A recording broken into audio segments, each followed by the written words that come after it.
नमस्कार। आज हम विदर्भ की बात करने वाले हैं। एक ऐसा क्षेत्र जो आने वाले 10 सालों में पूरी तरह से बदलने वाला है।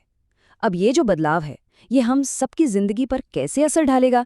चलिए, इसे ही समझते हैं। आप भी देख रहे होंगे चारों तरफ सड़कें बन रही हैं, कंस्ट्रक्शन चल रहा है। और ये सब देखकर ना मन में एक सवाल तो आता ही है, क्या फिर ये सब हो क्या रहा है? ये जो विकास है इसकी दिशा क्या है? विदर्भ असल में बढ़ किधर रहा है? और देखिए, इस उलझन को समझना बहुत जरूरी है, क्योंकि जब हमें ये पता होता है कि विकास की सही दिशा क्या है, तभी तो हम सही फैसले ले पाएंगे। तो चलिए, अब सीधे मुद्दे पर आते हैं और देखते हैं कि सरकार की जो ऑफिशियल योजना है, वो आखिर कहती क्या है। और इसमें कोई हैरानी की बात नहीं है, ये बिल्कुल स्वाभाविक है। जब हम अपने आसपास छोटे छोटे टुकड़ों में काम होता हुआ देखते हैं ना, तो पूरी पिक्चर कभी साफ नहीं हो पाती। और जब तक एक मास्टर प्लान की जानकारी ना हो, तब तक तो सब कुछ ऐसे ही लगता है जैसे बिखरा बिखरा सा है। तो ठीक है, अब इसी उलझन को दूर करते हैं और सीधे समझते हैं सरकार की आधिकारिक योजना को।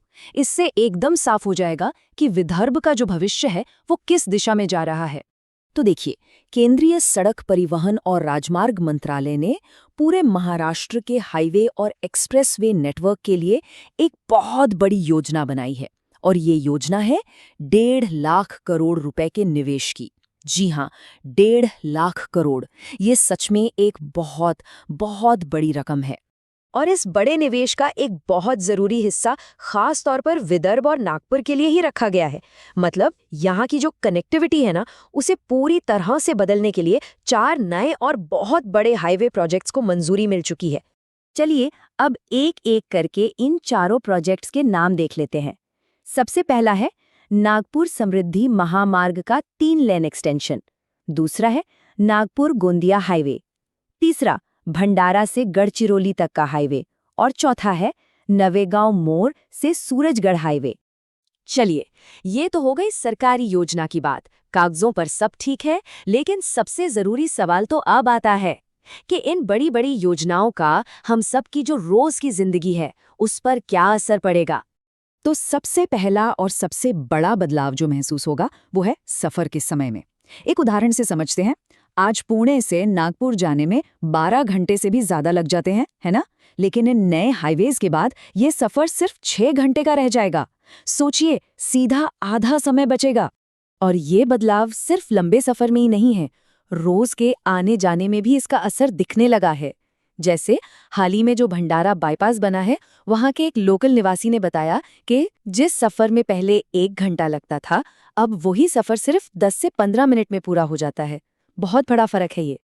तो बात सिर्फ समय बचाने की नहीं है, ये उससे कहीं बढ़कर है। ये हाईवे विदर्भ को पश्चिमी और मध्य महाराष्ट्र के जो बड़े इकोनॉमिक सेंटर्स हैं, उनसे जोड़ने वाली एक बहुत जरूरी कड़ी की तरह काम करेंगे। और इसका सीधा मतलब है कि व्यापार भी बढ़ेगा और लोगों का आना जाना भी आसान होगा।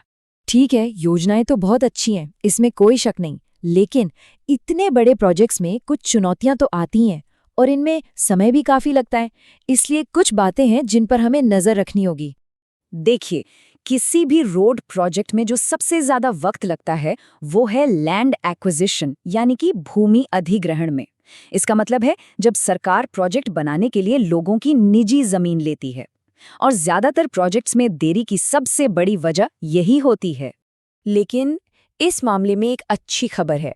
जो 2 मुख्य रूट्स हैं, नागपुर गोंदिया और भंडारा गढ़चिरौली, इनके लिए 90%, जी हाँ 90% लैंड एक्विजिशन का काम पूरा हो चुका है। इसका मतलब साफ है कि जो सबसे बड़ी रुकावट थी, वो अब लगभग दूर हो चुकी है। तो अब सवाल ये उठता है कि ये हाईवे जमीन पर बनकर तैयार कब तक होंगे?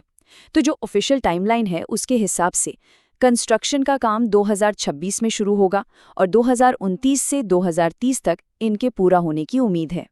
इसीलिए अगर ये डेवलपमेंट किसी के भी इलाके के पास हो रहा है, तो कोई भी बड़ा फैसला लेने से पहले ये 3 बातें जरूर चेक कर लें। पहला, ऑफिशियल रूट मैप को अच्छे से देख लें। दूसरा, अपने खास इलाके में लैंड एक्विजिशन का क्या स्टेटस है, उसे समझें। और तीसरा, जो ऑफिशियल टाइमलाइन दी गई है, उसे ध्यान में रखें और थोड़ा धैर्य रखें।